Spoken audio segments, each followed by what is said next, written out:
So I think the video will start now. सभी को प्रणाम। This is Lokesh. मैं लोकेश चौधरी हूँ। पीएचडी रिसर्च स्कॉलर हूँ Sanchi university of Buddhist Indic studies Bhopal में। और आज का जो विषय है सीक्रेट्स ऑफ हैप्पी लाइफ, आनंदमय जीवन के रहस्य, इस विषय पर हम अगले कुछ 30-40 मिनट में बात करने वाले हैं। तो हमारे लिए पहले ये जान लेना बहुत आवश्यक है कि हैप्पीनेस के या आनंद के क्या मायने हैं, कहाँ डिफरेंस है और किस तरीके से हम इन सब चीज़ों को अपने जीवन में डे टू डे लाइफ में हम उतार सकते हैं और किस तरीके से एक आनंदमय जीवन जी सकते हैं जो वास्तव में जीवन की एक लक्ष्य, एक जो दौड़ है उसका एक अंतिम जो रिजल्टेंट जो लास्ट है वो यही है कि हमको आनंद मिले। We obtain the happiness from all the things whatever we are doing, either we are doing going to for the job or doing business or doing agriculture or being a mother or father or as a student, as a son, या हम पढ़ रहे हैं या psychology करने के बाद में हम रोगों को निदान करके उनका डायग्नोसिस करके हम आखिर में देना क्या चाहते हैं, तो देना हम आनंद ही चाहते हैं। चाहे रूप अलग अलग हो सकते हैं, चीज़ें अलग अलग हो सकती है, but ultimately we want to provide और obtain both of the things is anand. So anand is the ultimate motivation of anyone, not only for the human beings। केवल मानव जाति के लिए नहीं है कि भाई मानव जाति को ही आनंद चाहिए, दूसरे किसी को नहीं चाहिए, सबको चाहिए। पशु भी इसीलिए जीवन जी रहा है, पेड़ पौधे भी इसीलिए जीवन जी रहे हैं। एक इंटरेस्टिंग एक्सपेरिमेंट जैसा हम कह सकते हैं जो जगदीश चंद्र बसु ने किया, उसके बाद उन्होंने कहा कि plants also have a feeling, उनके पास भी फीलिंग होती है। और गुरु जी के बुक है प्रेमी परमेश्वर, उसमें उन्होंने लिखा है कि एक साइंटिस्ट ने बिना कांटों वाला गुलाब उगाया। So it's the main thing is that कि हम जब आनंद स्प्रेड करते हैं, जब हम आनंद फैलाते हैं अपनी भावनाओं के साथ में, तो हम न सिर्फ दूसरों को आनंद देते हैं बल्कि हम खुद भी आनंदित होते हैं।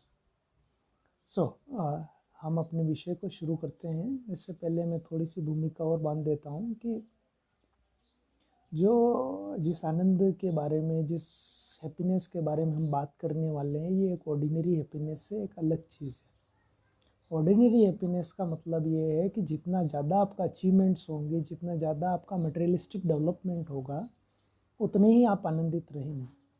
और समाज में यही बात प्रचलित है कि अगर आपकी जॉब लग गई है, अगर आपकी अच्छे घर में शादी हो गई, आपके पास बड़ा सा घर है, एक बड़ी सी दुकान है, 10, 12, 15, 20, 50, 100 लोग, एक शहर आपकी इज्जत करता है, थोड़ी सी पब्लिसिटी है, थोड़ा टैलेंट है आप में, तो आप सक्सेसफुल हैं या आप हैप्पी हैं।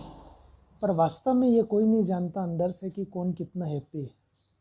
और अभी की जो रिसेंट स्टडीज़ हैं या रिसेंट चीज़ें हैं, जब उनको आप देखोगे, एनालिसिस करोगे, तब आप पाओगे कि जितने बड़े लोग हैं वो कहीं न कहीं अंदर से खोखले हैं, कहीं न कहीं अंदर से उन्हें भी प्यार की, उन्हें भी जीवन से जिस आनंद की या जिस चीज़ को वो चाहते रहे हैं वो चीज़ शायद उनकी लाइफ में प्रकट नहीं हो पाई, इसीलिए उन्हें बाद में मजबूरन सुसाइड करना पड़ा।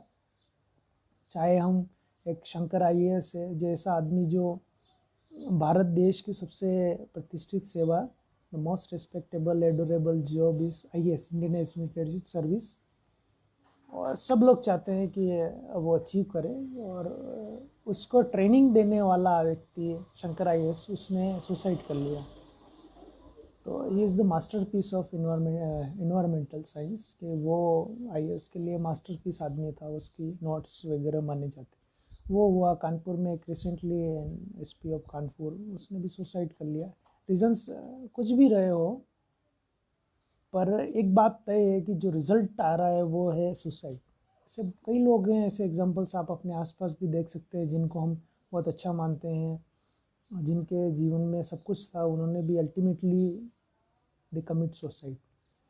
So the main thing is that हम चाहे उसको डिप्रेशन का नाम दें क्लिनिकली, हम चाहे उसको कोई और डिसीज़ कहें, कोई और पैथोलॉजिकल डिसऑर्डर कहें, पर अल्टीमेटली जीवन में आनंद की कमी ही जिम्मेदार है। एक जो इंडियन वे ऑफ डायग्नोसिस है वो ये कहता है कि जीवन में जब आनंद की कमी हो गई, उससे मृत्यु ज़्यादा प्यारी लगी, इसलिए उसने दे ऑप्ट डेथ, उन्होंने मृत्यु का वरण कर लिया। तो ये हैप्पीनेस जो है वो कॉमन हैप्पीनेस से अलग है। It's based upon the endless wisdom, ageless wisdom of Upanishad and Patanjali yoga sutra. Today we are going to talk about all those formulas, all those techniques, all those methods, or the definitions, the concepts from the Patanjali Yoga Sutra and the Upanishads only. ये एक ageless wisdom है, पिछले 2000-3000 सालों से, ईसा के अनुसार 4000 साल पुरानी पृथ्वी है, उसमें से 3000 सालों से हम जो ज्ञान है उस ज्ञान के सहारे भारत की सभ्यता संस्कृति जीवित है और उसने एक शानदार काम किया है। और शायद इसीलिए हम आज भी बहुत ज़्यादा संतुष्ट हैं। मिनिमम रिसोर्सेज और बहुत ख़राब परिस्थितियों के होते हुए भी भारत की स्थिति बहुत अच्छी है। एनीवे हम आगे बढ़ते हैं। तो जो मॉडर्न कॉन्सेप्ट है, साइकोलॉजी की एक ब्रांच है पॉजिटिव साइकोलॉजी, उसने जब काम करना शुरू किया, जब ह्यूमैनिटेरियन साइकोलॉजी के लोगों ने ये बोला कि मनुष्य में साइकोलॉजी का उद्देश्य या मनोविज्ञान का जो एम है वो आदमी को नेगेटिव एस्पेक्ट देखना है, उसको केवल उससे दूर करना नहीं है कि भाई बस आप द एम ऑफ और the purpose of psychology is not to fight with the disorders or with the deal with the abnormal persons, but the main concept of psychology is also the same role is also that to develop the human being। हमारा उद्देश्य केवल यही नहीं है कि हम negative चीज़ों को ही हटाते फिरें, हमें पॉजिटिव चीज़ों को इनकलकेट भी ह्यूमन पर्सनैलिटी में करना चाहिए। जब पॉजिटिव साइकोलॉजी शुरू हुई तब हैप्पीनेस पर स्टडीज शुरू हुई और ये एक बड़ा दुर्भाग्य है कि सर्वे भवन्तु सुखिनः, कि सब सुखी हो। ये हम चाहते हैं कि माँ दुखम अपने याद, कि हमें दुख नहीं मिले, या इस तरह की जो चीज़ें हम चाह रहे हैं, तो वो चीज़ों का मेन उद्देश्य होते हुए भी कि हमारा में सुख की प्राप्ति हो, ये अल्टीमेट टारगेट होते हुए भी हमारा उद्देश्य शुरू में जो खास करके साइकोलॉजी का वो नेगेटिव चीज़ों को हटाने की तरफ ही रहा, डिसऑर्डर से लड़ने की तरफ ही रहा। धीरे धीरे देन फर्दर प्रोसीड हुआ, चेंज हुआ, डेवलपमेंट हुआ, देन हम आगे बढ़े। और इसके बाद में जो पॉजिटिव साइकोलॉजी आया तो तब भी जो है वो नेग्लिजिबल एस्पेक्ट्स था जो हर फिलोसफी में नेग्लेक्ट कर दिया गया वेस्टर्न फिलोसफीज़ में, वो हैप्पीनेस थी। और हैप्पीनेस तक आज तक की जो रिसर्चेज है,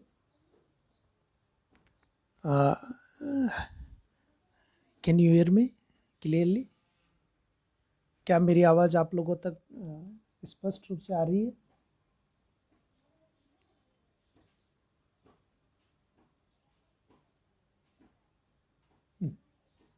Waiting for your response, please comment. Are you getting my voice?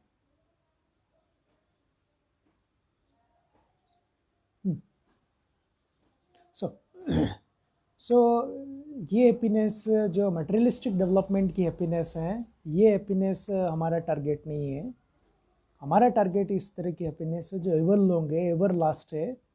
और इस बात को आप क्लियरली इस बात से समझ सकते हैं कि अभी का जो हैप्पीनेस इंडेक्स है जो कोलंबिया यूनिवर्सिटी और जो ये यूएन पब्लिश करता है कंबाइन में, उसमें भारत 100 से ऊपर स्थानों पर है। और जो नॉर्डिक सीज के आसपास के जो कंट्रीज़ है वो इसमें टॉप पे है, चाहे नॉर्वे हो, चाहे स्वीडन हो, इस तरह के जो आसपास के कंट्रीज़, या डेनमार्क हो, डेनमार्क ने पिछली बार टॉप किया था। पर अगर आप उनको बहुत गहराई से एनालिसिस करें तो नॉर्डिक काउंसिल ने के लिए, या वो उनकी जो मिनिस्ट्रल एक जो मीटिंग बैठती है उसमें एक बड़ा विषय है सुसाइड प्रिवेंशन का। वो फ्री में आप जो भी चाहते हैं वो सब देते हैं, फ्री एजुकेशन है, फ्री हेल्थ केयर है, इन्वायरमेंटल रेगुलेशंस बहुत बढ़िया है, पॉल्यूशन बिल्कुल नहीं है यहाँ, और जो चीज़ें हैं उनका डेवलपमेंट बहुत अच्छा है, जिस डेवलपमेंट के लिए हम दिन रात चाहत कर रहे हैं वो बहुत अच्छी है, पॉल्यूशन लेवल 0 है, इन्वायरमेंट बहुत बढ़िया है। इतनी सब चीज़ें होते हुए भी अगर हम गहराई से देखें तो वहाँ सुसाइड रेट बहुत है, 4 to 5%। धीरे धीरे अब कम पड़ रहा है पर फिर भी है। तो उसका मेन रीज़न ये है कि they are unsatisfied with their life, they lose their purpose of life. उन्होंने जीवन का उद्देश्य खो दिया और यही इंडियन फिलोसफी में एक बड़ी बात है, इंडियन साइकोलॉजी में बड़ी बात है कि they are purposeful, they give you the deep insight about the purpose of life. It's not about to dealing with the disorders और something negative.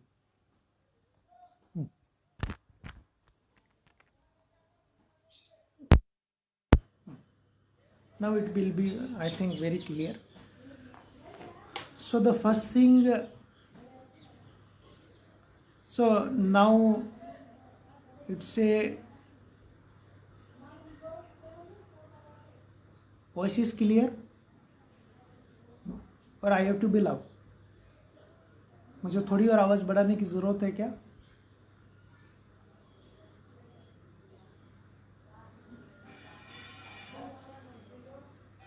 Okay.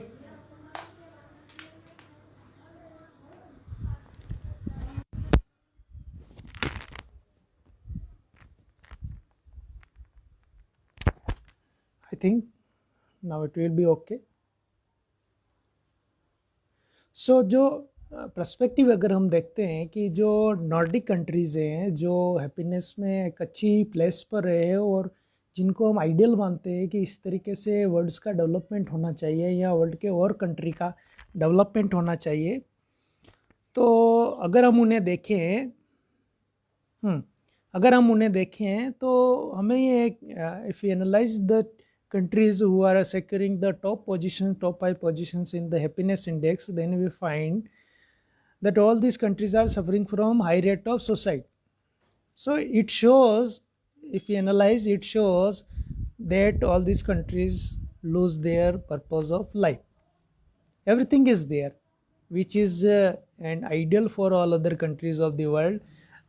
Clean water, availability of green resources, green energy, good clear environment, free of cost education, everything else, but they lose the purpose of life.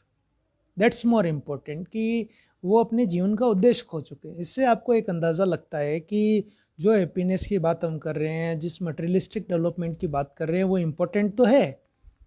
उसी importance को हम जब Indian perspective में देखेंगे तो Indian perspective में भी हमें अच्छा नज़र आएगा, पर उसके बावजूद भी हमें इस चीज़ को नेगलेक्ट करना पड़ेगा कि केवल मटेरियलिस्टिक डेवलपमेंट ही हैप्पीनेस का एकमात्र सोर्स नहीं हो सकता, although it is an essential source. So अब हम डेवलपमेंटल स्ट्रेटजीज पर बात न करते हुए अब अपन आते हैं कि हम अपना पर्सनल मैनेजमेंट किस तरीके से करें, अपना सेल्फ मैनेजमेंट किस तरह से करें कि हम एक हैप्पी लाइफ जिए. तो जब हम उपनिषदों को या योग सूत्र को खंगालते हैं, जब हम उस पर एनालिटिकल वे में रिसर्च करते हैं, देन वी फाइंड, तब हमें पता चलता है कि कुछ ऐसा फैक्टर्स हैं, there are something factors which are very helpful to obtain anand. उन फैक्टर्स को अगर आप इनकलकेट करते हैं अपनी लाइफ में या डेली लाइफ में, then we find that we are very happy. तब हमें बहुत आनंद महसूस होगा, तब हमें बहुत अच्छा महसूस होगा. तब पहली थिंग क्या है, तो फर्स्ट वी रेफर दी तैत्तिरीय उपनिषद के. तैत्तिरीय उपनिषद कहता है अशिष्टो दृढ़िष्टो बलिष्ठ. अशिष्टो मतलब विनम्र होना बहुत आवश्यक है. सो फर्स्ट थिंग इज विनम्रता के, that you will be humble. आपको एक हम्बलनेस लानी पड़ेगी, एक लचक लानी पड़ेगी जीवन में, क्योंकि जीवन जो है वो फिक्स सिद्धांतों का नहीं बना है कि आप जैसा चाहेंगे वैसा ही होगा. जो हार्ड पर्सनैलिटी है उनके साथ में यही मिस्टेक्स होती है कि वो जैसा चाहते हैं वैसा होगा, पर वैसा नहीं होता. Life is calculation, life is multiple aspects की. लाइफ जो है वो मल्टीपल डायमेंशंस की बनी हुई है, तो सारे डायमेंशंस एक बार में सही बैठ जाए ऐसा नहीं होता. So we have to understand, we have to adopt. तो एडजस्टेबिलिटी बहुत ज़रूरी है. तो फर्स्ट थिंग इज़ एडजस्टेबिलिटी. जो एडजस्ट कर जाता है वो खुश रहता है. फॉर एग्ज़ाम्पल, ट्रैफिक में हम जा रहे हैं, ट्रैफिक में जाने के बाद में अगर हमें पता है कि ये रास्ता पूरी तरीके से बंद हो चुका है, बहुत सारे लोग डांस कर रहे हैं, आप भी बहुत ज़्यादा इंपॉर्टेंट काम नहीं है, लेट हो रहे हैं, इट्स ओके, पर आप चाहें तो उसमें डांस कर सकते हैं इफ़ यू हैव अपॉर्चुनिटी. और अगर आप उनके साथ में डांस करते हो या फिर उनके साथ आप गाने का आनंद लेते हो, तो केवल उनके साथ हारमोनी कर लेने भर से, उनके साथ केवल अपने मन को मिला लेने भर से यू कैन गेट आनंद. उनकी जो चित्त की अवस्था है उसको हम भी प्राप्त कर सकते हैं। हृदय परचित संविद, इस तरीके का एक सूत्र है जो पतंजलि योग सूत्र, उसमें ये लिखा है कि जब हम किसी के चित्त को अंडरस्टैंड करने की कोशिश करते हैं, कि किसी के मन को अंडरस्टैंड करने की कोशिश करते हैं कि वो किस तरीके या क्या सोच के खुश हो रहा है, अगर हम वैसा सोचते हैं तो हमें भी खुशी या वैसा ही मनोभाव आने की संभावनाएं बहुत ज़्यादा रहती है। तो फर्स्ट थिंग है आसिस्टो। दृढ़िष्टो means firmness both in the will, in the mind and in the body. तो इंडियन कॉन्सेप्ट में बॉडी को एक इम्पोर्टेंट पार्ट माना गया है, और उसका दोनों तरीके से resist with the diseases first thing, और बलिष्ठ मीन्स उसकी कैपेसिटी, उसकी फिटनेस बहुत अच्छी होनी चाहिए। तो आप पहला काम ये करें कि आप जो है वो अपने शरीर को स्ट्रॉन्ग बनाएं, और शरीर ही नहीं मन को भी स्ट्रॉन्ग बनाए। और इसका एक ही तरीका है कि एक सिंपल वे है कि आप इस तरीके की प्रैक्टिसेस अपनी लाइफ में करें जिस समय में आपके पास में चैलेंजेस आए, और आप उन चैलेंजेस को फर्मनेस के साथ फेस करें। इससे आपका कॉन्फिडेंस भी बढ़ेगा और एक आत्मश्रद्धा डेवलप होगी। जो अनशेकेबल कॉन्फिडेंस है वही एकमात्र रीज़न है आनंद का। सो ये चीज़ें एक फैक्टर्स में आपको बता रहा हूँ, धीरे धीरे हम फैक्टर्स को किस तरीके से डेली लाइफ में इनकलकेट करें, ये भी आप देखें कि असिस्टो का मतलब है हम्बलनेस आपकी लाइफ में आए, एक लचक आप में आए, एक एडजस्टेबल पर्सनैलिटी के रूप में आप आए। तो जब भी जो भी चीज़ें हमारे हाथ का विषय नहीं, उन्हें हमें स्वीकार करना सीखना पड़ेगा।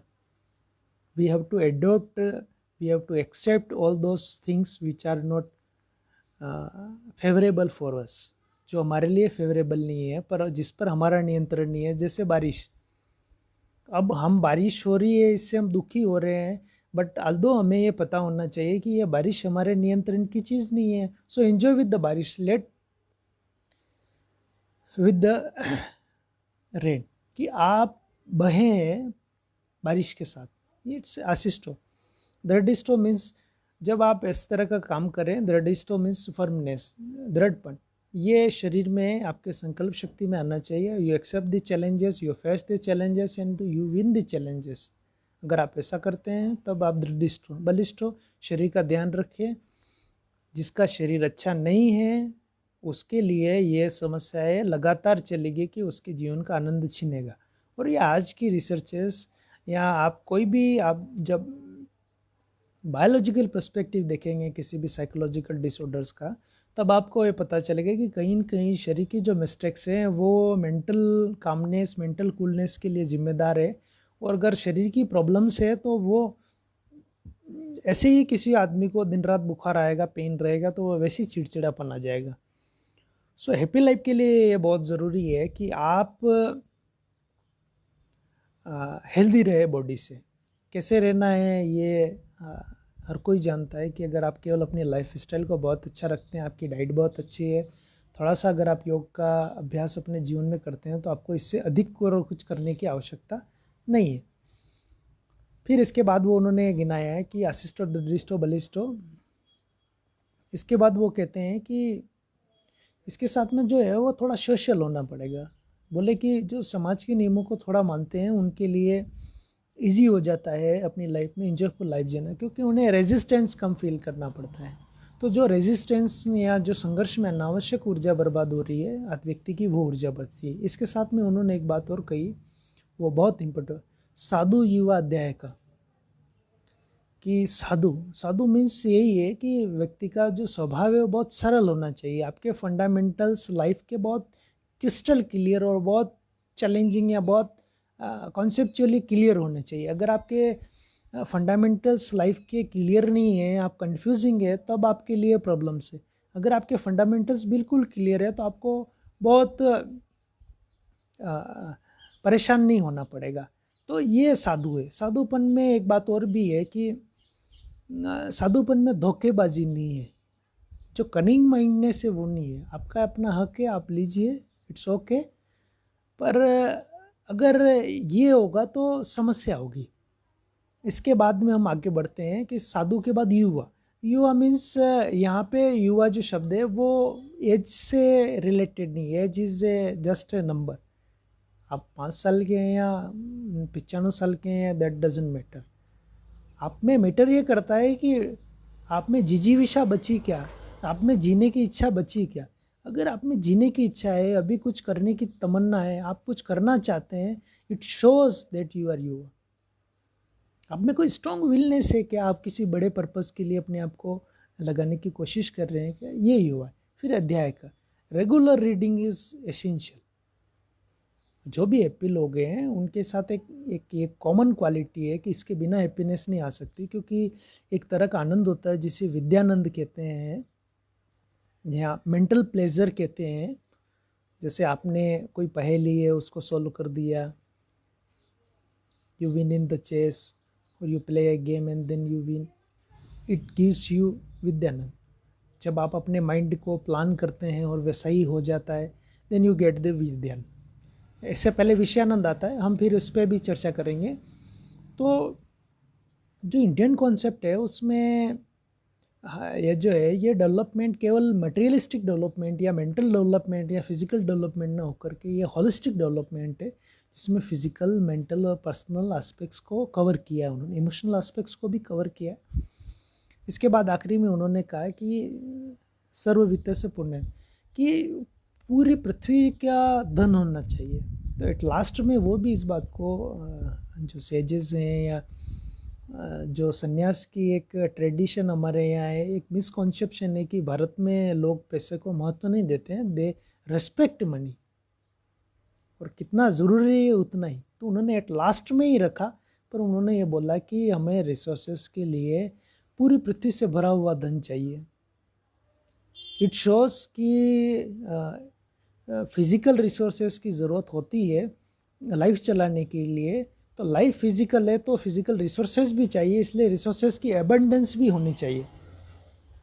यहाँ एक बात और मैं बता दूँ आपको कि इसमें रिसोर्सेज की जो बात कही वो बैंक अकाउंट का पैसा नहीं है, ये रिसोर्सेज अवेलेबल रिसोर्सेज है, कि आपके पास में हर तरह की चीज़ें या सुविधाएं, आप जो भी काम कर रहे हैं उन सब से रिलेटेड आपके पास सब चीज़ें होनी चाहिए।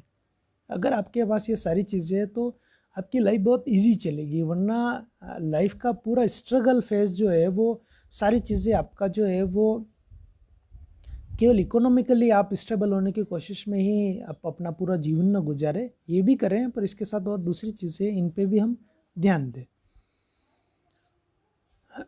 ये तैत्तिरीय उपनिषद का अनुसार सीक्रेट्स ऑफ हैप्पी लाइफ के कुछ कॉन्सेप्ट्स हैं जिन्हें हमें अपनी पर्सनैलिटी में इनकलकेट करना चाहिए। दूसरी चीज़ है कि हमें अब धीरे धीरे हम आगे की तरफ बढ़ते हैं, कुछ और फैक्टर्स है जिन्हें हम अगर अपनी लाइफ में इनकलकेट करें तो हमारी हैप्पीनेस बहुत बढ़ जाएगी। कई सारी ऐसी कहावतें भी आती है तो हम उन पे भी लेंगे, जैसे पहला सुख निरोगी काया, दूजा सुख घर में माया, तीजा सुख पत्नी आज्ञाकारी, है ना। कि जो फैमिलियर या जो फैमिली का सपोर्ट है वो भी कई सारी हैप्पीनेस को डिसाइड करता है। कि अगर आपकी फैमिली कोऑपरेशन नहीं है या फैमिली का प्रॉब्लम है, तो या फैमिली या मैरिटल एडजस्टमेंट प्रॉपर नहीं है, तो ऐसी स्थिति में भी हैप्पीनेस आपकी एंजॉयफुल लाइफ भी आपकी जो है वो प्रॉब्लमेटिक हो जाती है। तो हमें उनको भी फैक्टर्स को भी देखना है, पर एज ए पर्सनल अगर हम देखें तो ये फैक्टर्स जो है वो कहीं न कहीं उतने ज़्यादा महत्व के नहीं है, उतने ज़्यादा इम्पोर्टेंस नहीं रखते अगर हम उन्हें पर्सनल लेवल पे देखें। तो हमें हमारी कोशिश, क्योंकि हम दूसरे व्यक्ति को सुधारने या उसको मोटिवेट किया जा सकता है, पर उसको सुधारने या फिर उसको अच्छा बनाने में हमारा कंट्रोल एक बहुत लिमिटेड होता है। सो वी आर फोकसिंग और वर concern only the personal factors, कि हम अपनी पर्सनैलिटी में ऐसी कौन सी चीज़ें शामिल करें जिससे हमारी आनंद बढ़े। तो अब हम आगे की तरफ बढ़ते हैं। अब जो पहला है वो है योग सूत्र में मैत्री, मुदिता, करुणा और उपेक्षा। पहले चीज़ है मैत्री, फ्रेंडलीनेस रहे, आप जिससे मिले, जहाँ जाएं, जहाँ घुले, जहाँ मिले वहाँ फ्रेंडलीनेस की कोशिश करें। देखो ये जो चीज़ें हैं ये रिफाइंड पर्सनैलिटी की एक रिजल्टेंट है। तो जब तक आपकी प्रैक्टिस अच्छी नहीं होगी ध्यान की, या आपकी अच्छी प्रैक्टिस जब तक लिटरेचर पढ़ने की नहीं होगी, तब तक ये चीज़ें आपके शो ऑफ में आपकी पर्सनैलिटी का एक हिस्सा नहीं हो पाएगी। इसलिए इस पर प्रैक्टिस जब आप करेंगे तब इस तरीके की चीज़ें आपको इन फैक्टर्स को देखना नहीं पड़ेगा, ये फैक्टर स्वतः आपके जीवन का एक पार्ट होंगे। They become automatically they become the essential part of your personality, your life. So again, तो पहला चीज़ है मैत्री, फ्रेंडलीनेस रहें, जिससे आपको दुश्मनी करने की ज़रूरत नहीं या घृणा करने की ज़रूरत नहीं। कोई उन्नति कर रहा है करने दे, आप भी करेंगे, हो सकता है उन्नति करने के बाद आपको कोऑपरेट करे। तो ये कोई ज़रूरी नहीं है कि जो इंडियन फिलोसॉफी वो कंपटीशन को महत्व नहीं देती है, वो कॉपरेशन को महत्व देती है। So be cooperative rather than competitive, first thing maitri. दूसरी बात है मुदिता, enjoy the small moments of your life. जो हमारी लाइफ है वो ईयर्स में बनी है, जो ईयर्स है वो मंथ्स में है, जो मंथ्स है वो डेज़ में है, जो डेज़ है वो आवर्स में है, जो आवर्स है वो मोमेंट्स में है, सेकंड्स में, सेकंड्स जो है मोमेंट्स में। Enjoy everything whatever you have. If you have bicycle, enjoy the bicycle. If you have food, then enjoy the food. अगर आपको 2 टाइम का खाना मिलता है, आप जिस मकान में रहते हैं वो आपके पास मकान है, आपको ये चिंता नहीं करनी कि कल मुझे खाना मिलेगा या नहीं मिलेगा, then you are in the top 5% richest person in the world. अगर आपको कल की रोटी की चिंता नहीं कर रहे हैं तो आप विश्व के सबसे टॉप 5% अमीरों में से एक है। सो जब लोगों को आप अफ्रीका में जब देखेंगे तब आपको पता चलेगा कि सूडान में या इस जगह पे, कि वहाँ इथियोपिया में, कि इस जगह पे कि लोगों को रोज़ दिन संघर्ष करना पड़ता है 2 जून की रोटी को केवल हासिल करने के लिए। Nothing another target of their life, their life's target और achievement is that they can get 2 times food, full food. तो ऐसा अगर आपका जीवन नहीं है तो आपको आनंद में जीवन जीने की ज़रूरत है, आपको उन पल को एंजॉय लेने की ज़रूरत है। यहीं से एक फैक्टर निकल कर के आता है कि माइंडफुलनेस का फैक्टर, कि आपको be present in the moment, तभी आप मुदिता को एंजॉय ले पाएंगे। मुदिता के साथ करुणा, जो लोग दूसरों के लिए एम्पैथी महसूस करते हैं, दूसरों के दुख में अपना दुख समझते हैं, वो लोग दुखी होते हुए भी सुखी होते हैं। देखिए हैप्पीनेस और आनंद में यही डिफरेंस है। एक आदमी है, 2 आदमी है, एक आदमी का एक्सीडेंट हुआ, एक्सीडेंट होने के बाद में उसका हाथ कट गया। उसको ऐसा एक लगा कि यार एक हाथ कट गया, तो उसको ऐसा लगा अरे मेरे जीवन का एक बहुत बड़ा नुकसान हो गया और मुझे हॉस्पिटल में रहना पड़ेगा, आगे मेरा जीवन कैसे चलेगा, कैसे काम होगा, मेरा हाथ कट गया, बहुत सारा पेन हुआ, बहुत सारा मुझे फाइनेंशियल लॉस हुआ, टाइम का लॉस हुआ, मेरी पर्सनैलिटी ख़त्म हो गई, इट्स ओके। एक सेकंड आदमी है, उसका भी हाथ कट गया, एक्सीडेंट हुआ, सेम टू सेम सिचुएशन है, वो सोच रहा अहो अच्छा हुआ, चलो हाथ ही कटा, एक हाथ तो बचा हुआ है, इससे मैं कमा खा सकता हूँ, और भी कुछ कर लूँगा, एक हाथ कट गया तो क्या हुआ, एक हाथ तो है, मैं जिंदा रह गया, यही बड़ी बात है। देन यू फाइंड कि जब आप इसको देखते हो तो ये एक जो पॉजिटिव मेंटल एटीट्यूड है, ये आपको सहायता करता है चीज़ों को, सिचुएशंस को डील करने में और इन सिचुएशंस के साथ में एडजस्टमेंट में। अगर आप ये करते हैं कि पॉजिटिव मेंटल एटीट्यूड के साथ जीवन जीते हैं, इस विश्व को अपना मानते हैं, इसको भूमा कहा गया है कि ये विश्व सारा अपना है, ये पेड़ है, ये पौधे हैं, इनके साथ में मेरा एक जुड़ाव है। जो इन्वायरमेंटल लॉस हो रहा है अभी, ये जब हम देखते हैं तब इसका मेन रीज़न यही है कि हमारा उनसे एक कनेक्शन नहीं है, एक जुड़ाव नहीं, इसकी वजह से हम हैप्पी नहीं रह पाते। अगर आप बहुत धीरे धीरे जब आप डीप सिचुएशंस में जाने लगेंगे, तब आपको चिड़िया फुदकती हुई, उसकी आवाज़ आती हुई, पेड़ लहलाते हुए, फूल खिलते हुए, जीवन चलता हुआ आपको महसूस होगा। आप जब लोगों को देखेंगे रोड पे तो जीवन के लिए जो संघर्ष है उसमें भी आपको एक आनंद दिखाई देगा। माँ बेटे से बात करते हुए, एक वृद्ध पिता के लिए उसके बेटे का पोषण देते हुए, उसको खाना खिलाते हुए, आपको इन सब चीज़ों में एक रूटीन नहीं दिखाई देगा, एक नीरसता नहीं दिखाई देगी, एक सरसता दिखाई देगी। Then you can find the enjoy, you can find enjoy in the small moments which are happening in our life, in our environment, whatever the blessings of the flowers or the हवा का बहना भी, कि आप अगर flowing of the breeze, आपको हवा की सरसराहट भी मिस होगी। That's mindfulness. ये भी बहुत ज़रूरी है, ये मुदिता के लिए बहुत ज़रूरी है कि आप एक एक मोमेंट्स को एंजॉयफुल ढंग से लें। इसका एक रीज़न है कि आप माइंडफुलनेस को लें, कि अगर आप, माइंडफुलनेस एक टेक्निकल टर्म है, फेमस हो गया इसलिए बोल देते हैं, उससे अलग भी बहुत सारी चीज़ें हैं, उस पर फिर कभी चर्चा करेंगे। सो दैट्स मुदिता। इसके बाद है करुणा, कि करुणा में कि आप दूसरों के दुख के साथ, दूसरों के एम्पैथी के साथ खुद को जोड़ते हैं, देन यू फाइंड दैट अगर आप हैप्पी पर्सन के साथ अपनी हैप्पीनेस जोड़ेंगे तब भी आपको आनंद मिलेगा। पड़ोसी कार लेके आया तो एक पर्सपेक्टिव ये भी हो सकता है कि वो कार लेके आया, मुझे भी कार लेके आनी है, मेरा भी स्टैंडर्ड डाउन हो रहा है। आप ये भी सोच सकते हैं चलो अच्छा वो कार लेके आया, मैं इमरजेंसी में कभी बीमार हुआ या कुछ हुआ, देन आई कैन हायर और I can borrow their car. मैं आसानी से हॉस्पिटल चला जा सकता हूँ, मुझे कोई ज़रूरत पड़ी तो मैं उसकी कार मांग सकता हूँ। या फिर कोई और बात, उसका डेवलपमेंट हो रहा है तो सोसाइटी का डेवलपमेंट हो रहा है धीरे धीरे। लोगों, अगर मुझे भी मोटिवेशन मिलेगा लगातार कार देख के, तो मैं भी अपनी कुछ प्रगति करूँगा। इस तो एक मेरे लिए एक अच्छा मोटिवेशन का सोर्स हो गया ये। So changing in the perspective change your life. Next है करुणा के बाद उपेक्षा। दिस जो नेग्लिजेंस है उसका नेग्लिजेंस हमारी लाइफ में हो गया, यानी उपेक्षा की उपेक्षा कर दी हमने, और ये एक बड़ी मेजर लॉस है। उपेक्षा का मतलब है negligence. You can not change the whole world और you can not change this persons other than you. आपका एक लिमिटेड एस्पेक्ट्स है, आपका एक लिमिटेड एडिशन है। आप पूरी दुनिया नहीं बदल सकते, आप कुछ लोगों को नहीं बदल सकते। इवन श्री कृष्ण जैसे लोग हैं, वो लोग भी अपने ही शिष्य को गीता सुनाते हुए ये कहते हैं कि गुतर गुतर ज्ञानम मया दत्वा यथा इच्छसि तथा कुरु, कि whatever the secret knowledge, whatever I have, I already gave to you, but it's upon you to choose.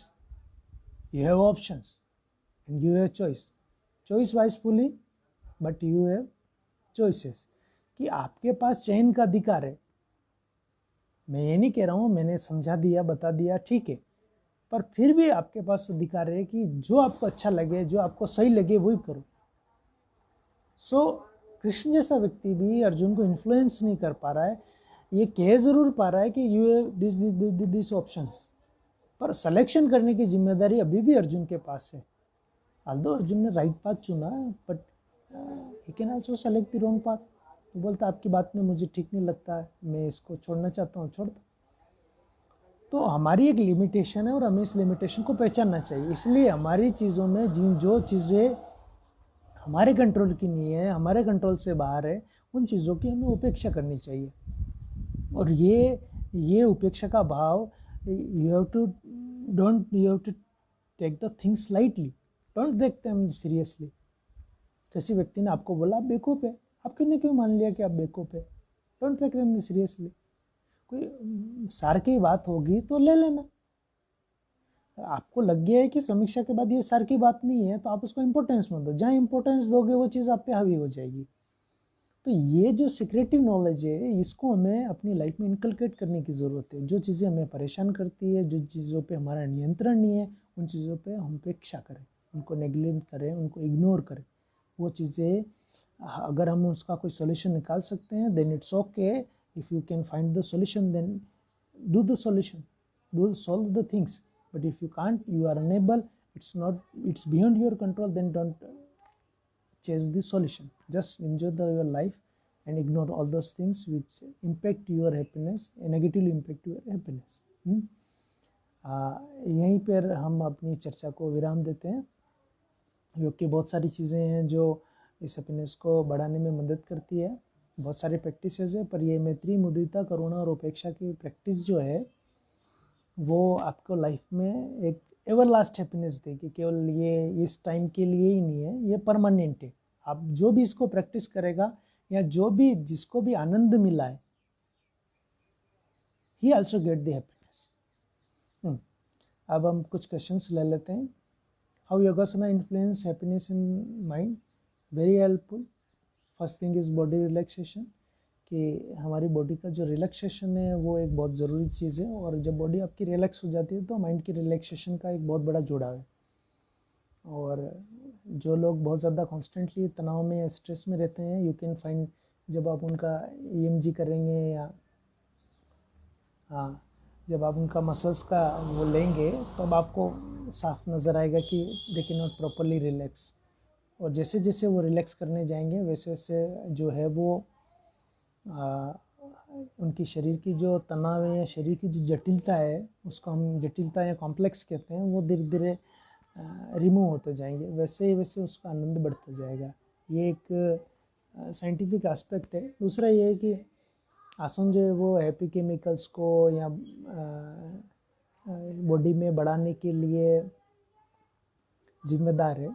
और जो जितने भी ग्लैंड्स हैं, एंडोक्राइनल ग्लैंड्स, उनका जो सेक्रेशंस निकलता है उसको बैलेंस करने में बहुत हेल्प करता है। तो इस तरीके से और भी बहुत सारी चीज़ भी हो सकता है। ब्रेन के बहुत सारे ऐसे सेंटर्स हैं जिसमें आनंद की केंद्र माने जाते हैं, हैप्पीनेस सेंटर्स माने जाते हैं। उन पे जब मैग्नीट्यूड जब चेंज होता है तो वैसे वैसे आनंद बढ़ता है या घटता है। तो उस तरह ध्यान की मदद से भी उन चीज़ों को हम मैनिपुलेट कर सकते हैं। दूसरी चीज़ है कि जो थॉट्स हैं वो इफ़ेक्ट करते हैं। यस, थॉट्स ही मनुष्य है, जो मनन करने से या मन से मनुष्य है। तो जब हम मनन करने से मनुष्य, तो मन का स्वस्थ और स्वच्छ होना बहुत ज़रूरी है। तो स्वस्थ तन और स्वच्छ मन और सभ्य समाज, ये 3 फार्मूलाज है। उसमें जो स्वच्छ मन है, जो क्लियर माइंड है, वो बहुत ज़रूरी है।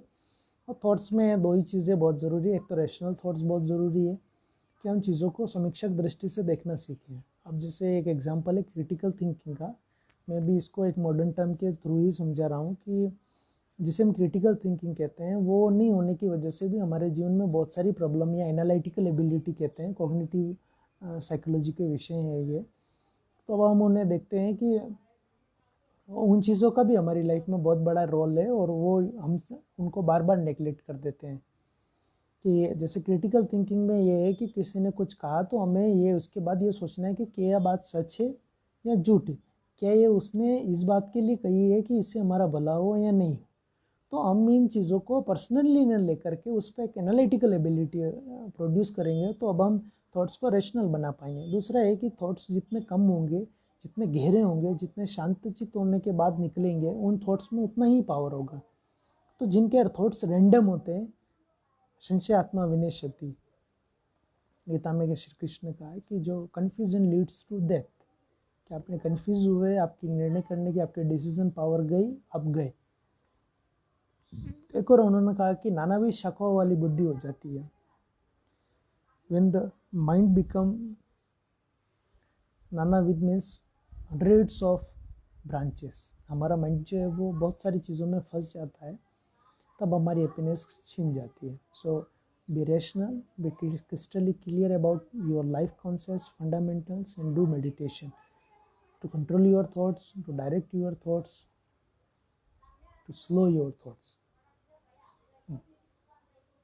Healthy daily routine to keep happy in daily life.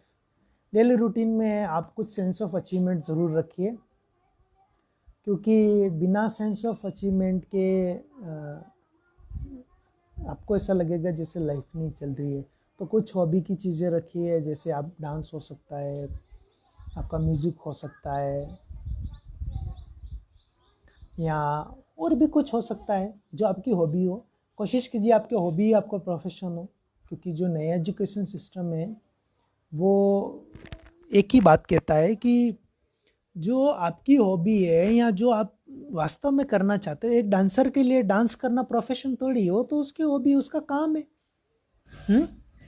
एक पेंटर के लिए पेंटिंग हॉबी थोड़ी, उससे उसका जीविकोपार्जन भी चल रहा है, और जीविकोपार्जन के साथ में न सिर्फ जीविकोपार्जन बल्कि उनकी जो प्रोफेशनल लाइफ है वो भी उनका हॉबी हो गया। अगर नहीं है तो आप अपनी पर्सनल हॉबी को जिंदा रखें। साइंस ऑफ अचीवमेंट में छोटी छोटी चीज़ें कर सकते हैं आप, जैसे पेंटिंग बनाना हो गया, किसी जगह खाना खिलाना हो गया। जैसे मैंने बोला था कि करुणा भी हेल्प करती है, एम्पैथी भी हेल्प करती है। आपके पास में पैसा है, आपने किसी की मदद कर दी, आपके पास नॉलेज है, आपने किसी को अपना नॉलेज दे दिया। हाँ, अब एक क्वेश्चन और जेन्युइन है, तो इस तरीके की चीज़ों को आप रख सकते हैं। हेल्दी रूटीन के लिए कुछ नहीं है, सूर्योदय पूर्व जागना। आप 3 4 चीज़ों का ध्यान देके आहार, विहार, विचार और व्यवहार। आहार में आपका हेल्दी डाइट हो, हेल्दी डाइट का मतलब जो बॉडी को सूट करे वैसा खाना खाना। आयुर्वेद इसके बारे में आहार पे पूरा डिस्क्रिप्शन है। दूसरा है विहार, विहार का मतलब है सोना, कि आप प्रॉपर रेस्ट लें, अच्छे से रेस्ट लें। रात को जैसे ज़्यादा लेट तक नहीं सोएं, क्योंकि आपको डीप स्लीप है वो बिफोर 12 बजे के बाद नहीं आती है, तो आप बिफोर 12 o'clock सो ही जाएँ। हाँ, 2 और रेस्ट लें प्रॉपर। दिन में भी आप रेस्ट ले सकते हैं थोड़ा सा, और रेस्ट लेने के साथ में हम आगे बढ़ते हैं विहार। उसमें आप इंजॉयफुल लाइफ जिए, शाम को घूमने जा सकते हैं। कुछ भी इस तरह का सिस्टम अपने इसमें रखें, ज़रूर रखें। लाइफ आपको अलाउ नहीं करती है तो भी आप कहीं ना कहीं से टाइम निकालेंगे तो निकल जाएगा। आहार विहार, उसके बाद विचार, विचार वही मैं बोल चुका हूँ, रेशनल रखें। और व्यवहार, इसमें है कि व्यवहार में आपका व्यवहार जो है वो एक सभ्य सुशील आदमी जैसा होना चाहिए। आप ज़्यादा किसी से लड़ाई झगड़े पंगे इस तरह की चीज़ें नहीं करें, और ज़्यादा फैलाने वाला काम नहीं करें। सूर्य जो है वो 6 से 12 तक उगता है, अपने आप को फैलाता है, फिर 12 से 7 तक समेटता है। इट शोज़ कि आपको समेटने में टाइम लगेगा, इसलिए आप अपना व्यवहार उतना ही रखें जितना ज़रूरी है, जितना हेल्दी है। हेल्दी रिलेशनशिप में दोनों ही चीज़ें होती है। गुरु जी की एक किताब है जीवन साधना के सिद्ध सूत्र, उसमें पहली लाइन है, सॉरी, जीवन देवता की साधना आराधना, छोटी सी किताब, कि मनुष्य, ये मनोवैज्ञानिक सत्य है कि मनुष्य अपने निकट की और बहुत दूर की चीज़ों की उपेक्षा कर देता है। Light on importance of pranayama. Importance of pranayama is very essential because pranayama है क्लियर योर माइंड। प्राणायाम के बारे में महर्षि पतंजलि ने भी बोला है कि ये जो तच्छिते प्रकाश आवरणम, की जो प्रकाश है आपका, जो अंदर की हैप्पीनेस है, उसके ऊपर जो आवरण है, उसके ऊपर जो कवर है, उसको क्षीण कर देता है, उसको हटा देता है। Then you can find the sensual enjoyment also. प्राणायाम ही वो चीज़ है जो मन को स्थिर रखता है। तब आप जब खा रहे हैं तो खाते हुए आपका ध्यान नहीं है। अगर आप खाते हुए ध्यान लेंगे, पूरा गुलाब जामुन को एंजॉय लेंगे, तो आपकी इच्छा खत्म हो जाएगी बार बार गुलाब जामुन खाने की। इट शोज़, अगर बार बार इच्छा हो रही है, इट शोज़ कि आपने गुलाब जामुन खाते समय आपका ध्यान कहीं और था, इसीलिए आपको एंजॉय नहीं मिला। जब भूख लगती है और आज जब आप खाते हैं तो आप पूरा ध्यान उस पर देते हैं, उसके टेस्ट पर, टेस्ट बड पे कैसा इफेक्ट हो रहा है, उसका स्ट्रक्चर कैसा है, उसका कलर कैसा है। इतना डिटेल में हम जाते ही नहीं है। गपागप 2 3 4 खाए, उसके बाद हमारे मन में कोई और बात है। So we have to be mindful at that moment, कि हमें उस समय में उसके हर चीज़ के बारे में सोचना है, विचार करना है, किस क्या क्या चीज़ डाली, कैसा लग रहा है, जीभ के किस अंग पे जाने पर कैसा स्वाद दे रहा है, ये कैसे बना होगा, इसी के बारे में हम विचार करें। इसीलिए भोजन के समय मौन रहने की बात कही। ऐसा और भी चीज़ें हो सकती है, जब आप खाना खा रहे हैं तो भी हो सकता है, जब आप घूम रहे हैं तब भी हो सकता है, आप जब टीवी देख रहे हैं तब भी हो सकता है। इस पेंडेमिक में क्या करें, क्या ऑप्शंस हो सकते हैं यूथ के पास जब वो हैप्पी रहे। थोड़ी राजनीतिक बात कर लेते हैं कि देखिए, गवर्नमेंट जाए, ये एक फैक्चुअल बात है। हम अब क्रिटिकल थिंकिंग की तरफ बढ़ रहे हैं। तो गवर्नमेंट किसी को भी, सब लोगों को जॉब नहीं दे सकती। इंडिया जैसे, जहाँ पॉपुलेशन जो बम है वो बहुत तेज़ी से फूट रहा है, जहाँ ब्लास्ट हो रहा है, पॉपुलेशन बम ब्लास्ट हो रहा है, वहाँ पे बहुत मुश्किल है हर एक आदमी को जॉब देना। सो पर्सनली आई थिंक कि व्यक्ति को जब उसका बीएससी के बाद एमएससी हो चुका हो, या जो 12 और 5 17 साल पढ़ चुका हो, then he should be able, he or she should be able to earn self। और यही हमारी प्रॉब्लम है कि हम कुछ इनोवेटिव काम नहीं करना चाहते हैं। भाई, जब जॉब में भी आप पैसा कमा के दे रहे थे तभी तो आपको सैलरी दे रही थी कंपनी। मार्केटिंग का फंडा ये है कि मार्केटिंग में अगर आप 5,000 रुपये की जॉब करते हैं तो इसका मतलब है कि आप मिनिमम 50,000 रुपये कमा के कंपनी को दे रहे हैं। It shows that you are capable to earn money. but in the pro available environment. So you can create the environment. आप environment create कर सकते हैं. ऐसा नहीं हो रहा है तो आज नहीं तो कल आपको ये करना पड़ेगा. भाई समोसे वाला भी बिजनेसमैन है. बिजनेसमैन केवल वो ही नहीं है जो मल्टीनेशनल कंपनी में बिजनेस करता है, वो भी है जो समोसे बेच रहा है. So the first thing is to focus upon your qualities and how you can cash these qualities into economy or money. आपको ना कैश करना पड़ेगा आपकी क्वालिटीज़ का, कि आप इससे पैसा कैसे कमा सकते हैं. यही हो रहा है कि हमारे एजुकेशन पॉलिसी में इकोनॉमिक्स का नहीं है. अगर आपको ये पता चल जाए कि आप इस चीज़ से पैसा कमा सकते हो तो आप कमा लोगे. आपको ये पता चल जाए कि आप में ये क्वालिटी इससे ऐसा पैसा बनता है तो आप बना लोगे. तो आपको ये डिसाइड करना पड़ेगा कि आपका जो टॉपिक है, आपका जो कमांड है, इससे हम इकोनॉमी कैसे अर्न करें. और कोई एक आइडिया जब इसमें काम कर जाएगा, भाई प्रोग्रामिंग वाले प्रोग्रामिंग करके ही तो पैसा कमा रहे हैं. फ्लिपकार्ट, अमेजन क्या है, वो कोई सेलर थोड़ी है, वो कोई बायर थोड़ी है, वो तो प्लेटफॉर्म दे रहे हैं. उबर वाले उसके खुद की कार नहीं है. ऐसे तमाम लोग हैं. मतलब जब हम उनके एग्जाम्पल्स को फॉलो करते हैं, वो अल्दो मुश्किल है, अल्दो हार्ड है, पर उसके जैसा कोई ना कोई सॉल्यूशन हमें मिल सकता है.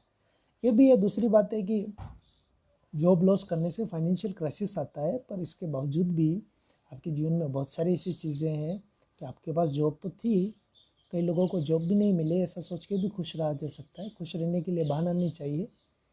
आप किसी भी स्तर पे खुश रह सकते हैं. आप कम से कम स्वस्थ हैं, इसी बात के लिए हो सकते हैं. आपके अब 2 हाथ 2 पैर हैं, आप किसी जेनेटिकल डिसीज से ग्रसित नहीं है, ये भी बड़ी बात है.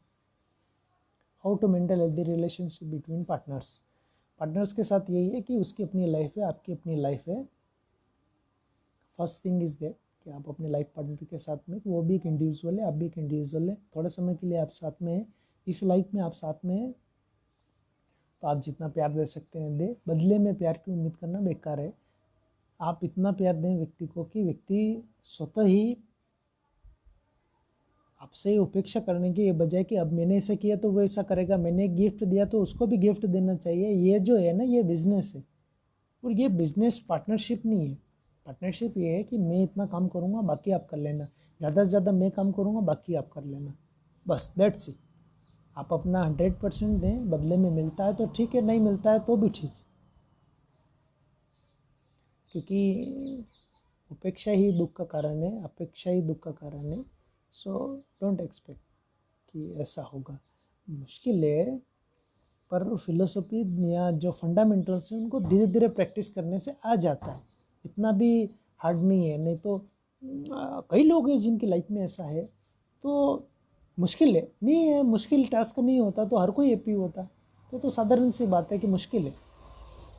तो मुश्किल होने के बावजूद भी हम इसे लाइफ में इनकलकेट कर सकते हैं. ये हर रिलेशनशिप में है कि रिलेशनशिप में गुरुजी का एक कॉन्सेप्ट और है, लोक व्यवहार के रस. उसमें भी उन्होंने बोला है कि न किसी से इतने घुल मिल जाइए कि वो आपके बारे में सब जानिए, न किसी से इतना दूर रहिए कि वो आपके बारे में कुछ जानने की जिज्ञासा ही नहीं करे. तो दोनों ही चीज़ें, पर्सनैलिटी में एक बैलेंस होना चाहिए. आप अपने बहुत सारी चीज़ें, बहुत सारे सीक्रेट्स रिवील करें ताकि आदमी अट्रैक्ट हो, आपका लाइफ पार्टनर अट्रैक्ट हो, पर आप पूरे खुल नहीं जाइए. आप बहुत सारी चीज़ें बचा के रखिए, अपनी फ़न को, अपनी चीज़ों को, अपनी कलाकारी को समय आने पर दिखाते रहिए. तो ये भी एक ज़रूरी है कि आप रिलेशनशिप में एक्साइटमेंट रखें.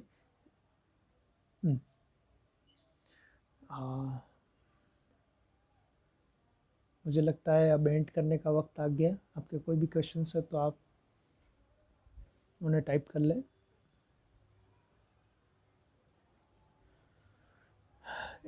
थोड़ा सा ये जो हमारे कॉन्सेप्ट्स हैं ये बहुत एंडलेस विजडम पे आधारित होने की वजह से, या they are based upon the endless wisdom.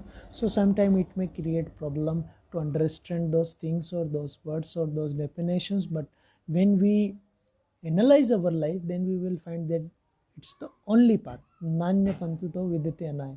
It's in the Shvatashvatara Upanishad, which says that it is the only way to get happiness. Not another way. So we have to focus upon those concepts or those things, those rules, those laws which can give you everlasting happiness, not only happiness for the temporary or for the some time.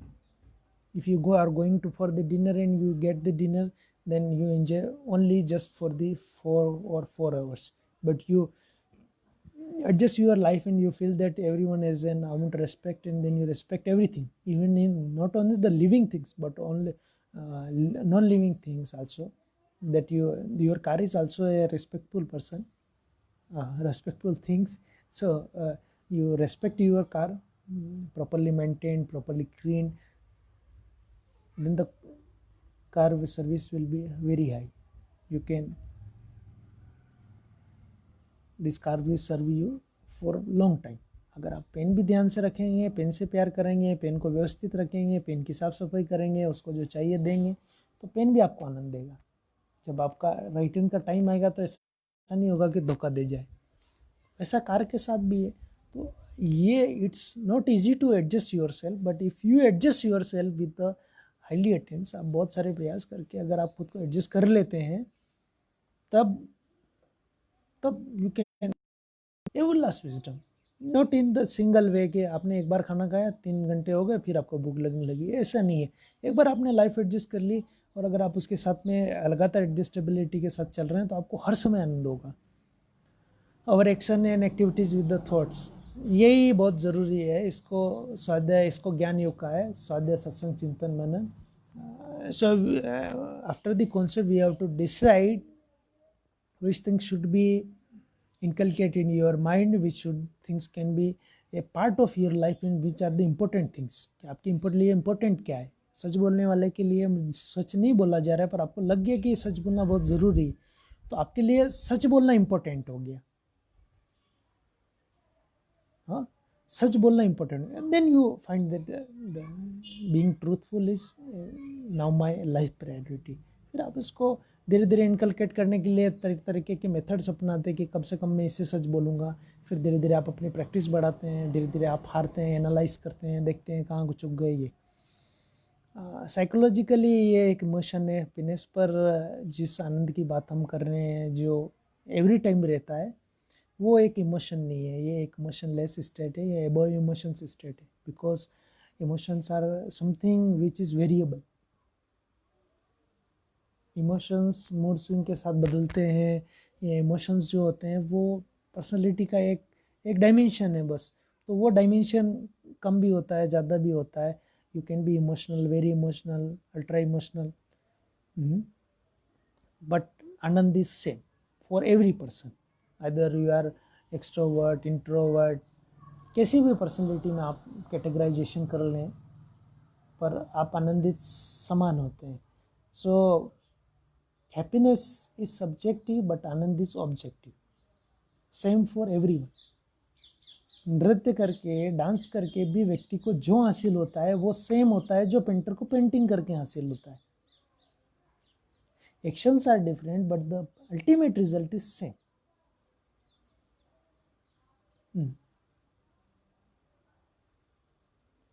Okay, it's time to conclude. सभी को प्रणाम. मुझे बहुत अच्छा लगा आप लोगों के साथ जुड़ के. अब हम इस सेशन को समाप्त करते हैं. Thanks a lot.